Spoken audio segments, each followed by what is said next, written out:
Hey everyone, it's Richard Metal Fan here, bringing you guys a brand new 2022 album review. And today we're going to be talking about the new album from the band Alestorm entitled Seventh Rum of a Seventh Rum, which is out now through Napalm Records. Now, for those of you who aren't familiar with Alestorm, they're a metal band from Scotland, been around since 2004, but it was around the time they were originally called Battleheart up until 2007, but then after that they changed their name to Alestorm. And pretty much a lot of people obviously know them as their music has a pirate theme, and they're pretty much dubbed pirate metal, mostly with like their fan base and a lot of critics. And they've been putting out albums since their debut album in 2008 called Captain Morgan's Revenge.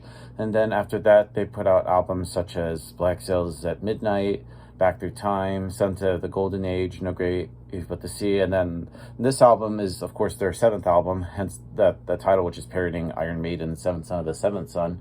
And this follows up the previous album, which came out in 2020, Curse of the Crystal Coconut. And with this album, does it kind of live up or exceed what it has? Of Curse of the Crystal Coconut has? I think it definitely has. It pretty much falls in that same vein. They have one thing I love about Alestorm is they don't take themselves seriously, but there is like a seriousness, mostly in like the songwriting and like the technicality, the side of the sound. One thing to know is just like the vocals from Crispa was like, he has that, like, just even hearing that voice alone has that piratey kind of like, arr, matey.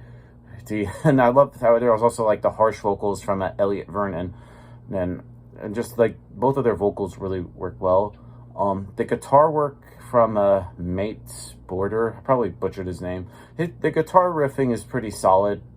The bass playing is pretty audible from Gareth Murdoch, and the keyboards, well, the keyboard and the guitarists from Chris Elliott just really add a lot of like depth and layers to it. And then the drumming from Peter Elkhorn does really good. So without further ado, let's dive into this album track by track. Now, starting things off is Magellan's Expectation. I probably butchered that. And right from the get-go, this is pretty much where the fun begins. It's a really great start to listen to this album. It pretty much is really typical of the band's well-established and signature stylistics that are written in stone. And I think it's a really great way to kick off this album. And then we move on to the next song, which is called The Battle of Cape Fear River. And pretty much right here, this is pretty much a very fast kind of song. And it really just almost has a bit of a folk metal vibe, which kind of hits some like Film Troll or even Corpaclani. I think this is definitely the folkiest song that Alestorm is on this album.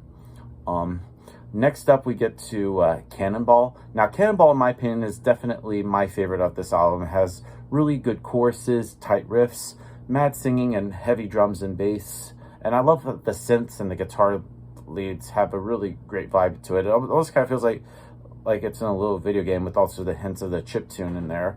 And there's also the signature break for a key string solo, which is really beautiful, typical of just Alestorm. It just falls right on point. Next up, we get to P-A-R-T-Y, Party. Now, this song is just a brilliant song. It really just like even just the song title alone just lets you know that this is a really party song, and the chorus just really slaps hard on here. I feel like it's written really well instrumentally and lyrically. It definitely isn't easy to write something that's just fun and catchy, and I really think Alestorm does a really great job on here.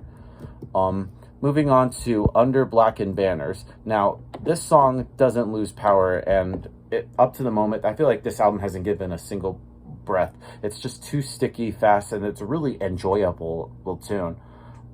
Next up is Maggior Yarzag, one of the most hardest song titles to pronounce. Now, this song starts off with some screams that incite madness from the beginning of it, and it seems like these insane sailors just come up with the intention of just blowing your minds with their full of dizzying and great rhythms that is just impossible not to move to.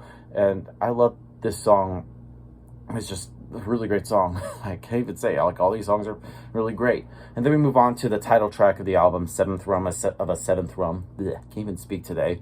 Now, this is a brilliant title track, and this is where the record almost kind of like pulls itself back a little bit with the intensity. And the grandeur of this song's opening and the scream just nothing short of a war cry. It's just for party and dance. And the melodies in this song are really enjoyable, and the arrangement of the song itself is truly lovable from the get-go, and the transitions between the sections of the song are really smooth.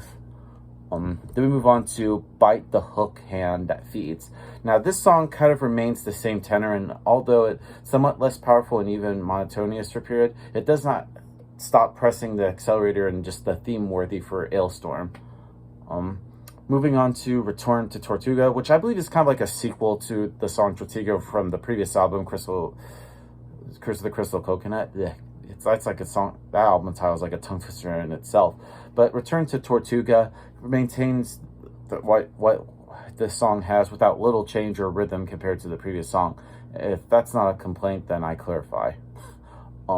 Moving on to Come to Brazil. Now this is a song that really stands out, and any good metal band has been badgered to come to Brazil.